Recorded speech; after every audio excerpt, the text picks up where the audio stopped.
On passe aux bonnes manières, le film choisi par Martha, réalisé par Juliana Rojas et Marco Dutra, un film fantastique brésilien de 2h15 distribué par Jour de Fête. Clara, une infirmière solitaire de la banlieue de Sao Paulo, est engagée par la riche et mystérieuse Anna comme la nounou de son enfant à naître. Alors que les deux femmes se rapprochent petit à petit, la future mère est prise de crise de somnambulisme. Tout de suite, les notes des démonteuses. 6, 7 et 8.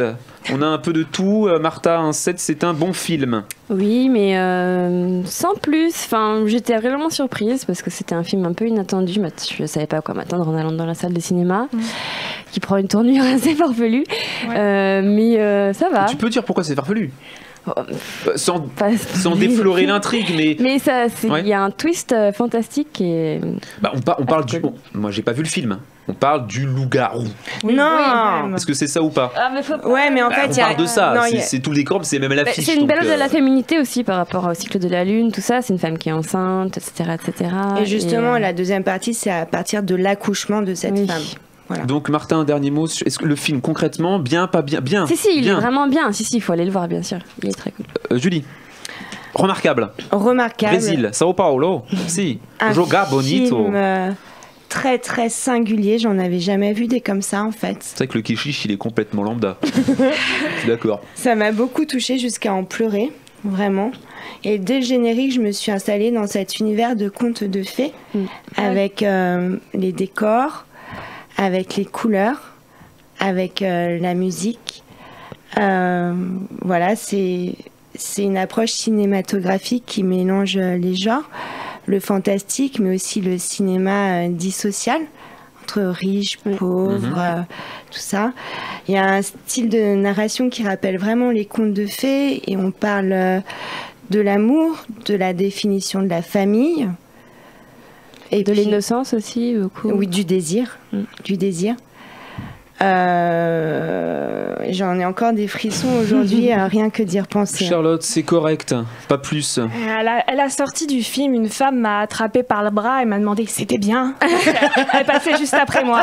Et moi, je lui ai répondu très spontanément, un peu long.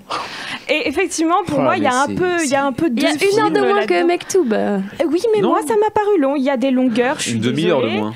Pour moi, c'est 2 histoires qui auraient pu même se faire indépendamment l'une de l'autre. D'ailleurs, la première partie m'aurait suffi. Finalement, elle était très bien. Je sais pas, ça a dû durer 1 heure. Moi, parce que les deux parties sont vraiment dissociées. On a une partie sociale et une partie fantastique, c'est ça?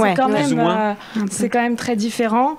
Et bon, après, effectivement, moi je trouve qu'il y a une belle fin, il y a quand même de belles choses, il y a une fin qui est assez forte et tout, mais il y a un bon casting, l'histoire je trouve est crédible, bien que c'est entouré de lyrisme, ouais, c'est un conte, il y a des chants, enfin c'est mignon, mais il y a quand même énormément de longueur.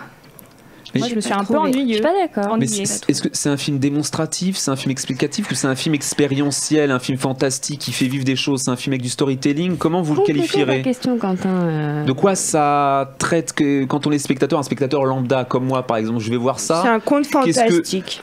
C'est un film qui parle beaucoup, mais avec peu de mots.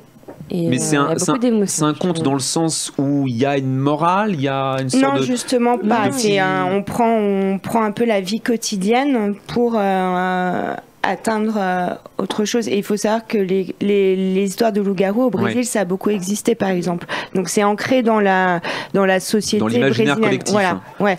Et la dimension fantastique, est-ce qu'elle satisfait quelqu'un? Ah non, c'est très grotesque. D'accord, dites-moi. C'est-à-dire c'est pas bon. Non, c'est raffiné quand même. C'est pas des personnages caricaturaux. Moi j'ai trouvé. J'ai même rigolé. La propriétaire. Tu veux dire à la moitié? J'ai beaucoup rigolé. Pas tout en même temps. Pas tout en même temps. Ah d'accord, au moment de l'accouchement et après.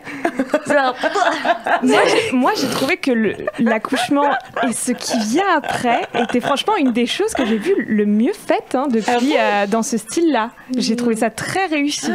C'était surprenant. C'était soudain. C'était un peu cartoonesque. C'est Alien en fait. À mettre en parallèle avec l'accouchement dans Mektoub My Love. La mise bas, c'est différent. C'était génial ça. Ah bah oui, en effet. C'était Les bonnes manières de Juliana Rojas et Marco Dutra, le film choisi par Martha qui a obtenu la note moyenne de 7. C'est un bon film.